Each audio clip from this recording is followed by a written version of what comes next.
Welcome back to another quiet night on the edge of sleep. Tonight we're heading to the Wild West, but not the one filled with shootouts and saloons. No, this version is slower, quieter, and just strange enough to carry you gently into dreams. You'll hear three true stories: a blacksmith who became the town dentist, a lawman who never missed, and the richest man ever to ride beneath a dusty sky. So get comfortable, close your eyes, and let the Old West lull you to sleep. Tonight, you're not drifting off in a castle or a candlelit cathedral or a medieval market square. Tonight, you're falling asleep in the Wild West. Not the Hollywood West. No duels at high noon, no polished six-shooters or bar fights. This was the real frontier. Dusty, dry, and quiet. A place where you might go days without seeing another soul. A place where pain traveled with you, and when it came knocking, you had no choice but to face it. This is a true story from that strange and stubborn world, about a man with no medical training, no fancy coat, just a forge, a pair of iron pliers, and a steady hand. So close your eyes, let your breathing slow, and listen to the tale of the blacksmith who pulled teeth. Elias Turner was the kind of man you'd walk past twice before noticing, a face weathered like the leather apron he always wore, eyes steady, hands thick and slow. In the frontier town of Dry Fork, little more than a saloon, a church, and 24 sun-bleached buildings, Elias was known for fixing everything except people. His blacksmith shop was the heartbeat of the town. It rang all day with the sound of hammer on iron. People brought him their horses, their wagon wheels, their bent nails, and broken gate hinges.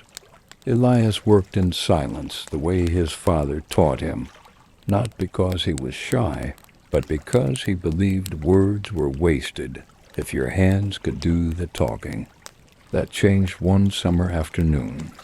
A rancher named By Renshaw staggered into Elias's shop, holding his jaw with both hands. His face was flushed, his breath short.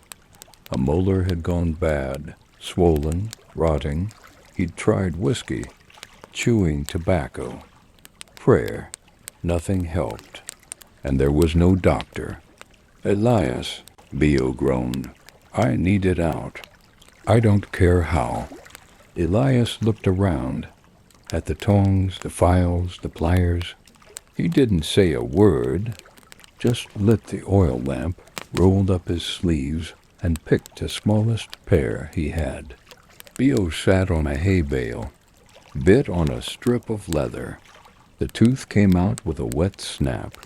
Bio passed out.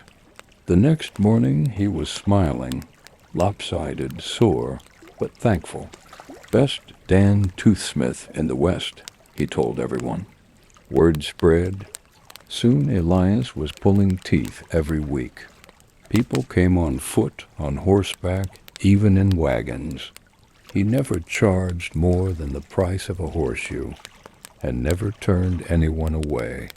He fashioned a stool from an old cider barrel, kept a chipped mug for whiskey, a bucket for the teeth, no gloves, no promises, just steady hands. Some folks brought more than pain. They brought stories. A widow who wept before he touched her, a gambler with 7 gold teeth, a boy who swore his tooth whispered at night. Elias just nodded and pulled. Eventually, a real doctor came to town. Clean tools, Latin words, bottles of things no one could pronounce. But the old-timers still visited Elias after dark, hand on jaw, whispering, "You still got the pliers?" He did, until one winter, when Elias didn't open his shop. He died in his sleep. No pain, no fuss. They buried him behind the forge, with his apron and his pliers. The shop never reopened, but sometimes when the wind turns just right, folks walking past the old place swear they hear the faint clang of iron and the soft groan of a man losing a tooth. They say he rode a white horse, tall in the saddle, broad in the shoulders, with a thick mustache and steady eyes. He wore his hat low and his coat long, and when he came into town, he didn't come fast. He rode slow, deliberate, as if the air itself parted for him. His name was Bass Reeves, and he didn't speak unless he had to. He was born in 1838 in Arkansas, born into slavery, taught to ride young, taught to serve. But even as a boy, Bass learned to watch. He noticed how men carried themselves, how they lied, how they moved when they were hiding something. When war came, Bass escaped, took a horse, rode west. He disappeared into the untamed territory, the place between places, where the land had no fences and the law didn't yet stretch. He lived among the Creek and Cherokee, hunted game, tracked through brush, and listened to languages most white men never bothered to learn. When the war ended, he emerged from the wild, not as a fugitive, but as a man who had survived. And then the federal marshals came calling. The Indian Territory was lawless, full of fugitives, rustlers, and killers hiding where sheriffs dared not ride. They needed someone who could track without being seen, someone who understood the land, someone who didn't blink when trouble stared back. Bass Reeves took the badge.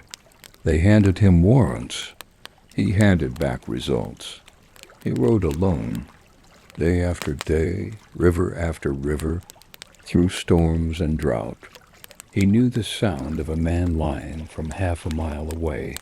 He could shoot with either hand, could track by scent, by hoofprint, by the bent of a blade of grass. Over the years, he arrested more than 3,000 outlaws, more than any lawman of his time. He shot 14 men, always in defense, never first, never for glory, and yet he was never wounded. Not once. People said he couldn't be caught off guard, that he moved like time itself, slow but certain. Sometimes he'd pose as a ranch hand, other times a farmer or an old preacher in rags. He once infiltrated an outlaw camp by pretending to be lost, shared their fire for 2 nights, then arrested all 3 men before dawn. He didn't shout, didn't threaten, just told them, calm as water, "I think it's time you came along." They always did, but his hardest moment came when one of his own sons was charged with murder. Bass didn't hide, didn't flinch. He tracked him down himself, placed him in irons, and brought him in. Justice wasn't something he could bend, even for blood. He served for 30 years, wore out countless horses. His boots cracked and his coat faded, but his badge never rusted. He retired at nearly 70, took a quiet job as a city policeman, and passed away a few years later, not on the trail, not in a shootout, but in a quiet room surrounded by silence. No monuments, no books, just the wind and a few whispered stories. He didn't chase fame. He didn't shoot to thrill. He just rode steady and kept the West a little more honest. He came west with nothing, a borrowed mule, a bedroll, a tin of beans, and a name no one knew, George Hurst. Born in a cabin in Missouri, raised on hard ground, thin harvests, and stories of silver hiding in the mountains beyond the horizon. He wasn't loud, didn't wear spurs or carry a pistol. He wasn't a cowboy or an outlaw or a man who looked like much of anything at all. But he had an eye for the earth. While others chased rumors and gold dust, George watched the rock, studied the shape of the hills, crumbled dry soil between his fingers, and listened to how the gravel whispered when it fell. Most men hunted gold like it was luck. George hunted it like it was math. He found his first claim in California, not a shining riverbed, but a ragged hillside everyone else had passed over. It was copper, not gold, enough to eat, enough to keep going. Then came silver. In Nevada, he spotted a crooked slope no one had touched. The dirt looked wrong. The color was off. He bought it cheap, just a few $100s, and dug. It became the Comstock Lode, one of the richest silver strikes in American history. He didn't celebrate, just moved on. Next was Montana. He noticed flecks in quartz that others ignored, bought another claim, dug again, more silver. He began to be followed, not by gunmen, but by investors, by men with clean boots and city voices. George didn't care for them. He said little, kept his coat dusty, and chewed tobacco like he always had. Then came Homestake in the Black Hills of South Dakota. A hard, quiet place. People laughed at it, called it a fool's gamble. He bought it anyway, and it became the largest gold mine in the Western Hemisphere. He didn't spend wildly, didn't build mansions, didn't sit on stages or run saloons. He bought land. He walked the fields himself. When workers fell ill, he visited them. When tools broke, he replaced them without a fuss. By the end of his life, he was worth millions. But if you saw him in town, you wouldn't know it. Just an old man in a beat-up coat, boots worn at the heel. He carried a cane, but walked without leaning. He once said he preferred the mountains to meetings, that he trusted rock more than politics, that silver was less slippery than men. He ran for Senate later in life, more out of duty than ambition. Wrote with a thick pen, slowly, spoke even slower. When asked how he made his fortune, he said, "I just looked where other men didn't." And that was true. He never robbed a train, never drew a gun, never made a scene. But he pulled more gold from the West than anyone before him. Not with violence, not with luck, but with quiet patience. And when he died, they buried him on a hillside. Just another man in the earth, the same kind he always listened to.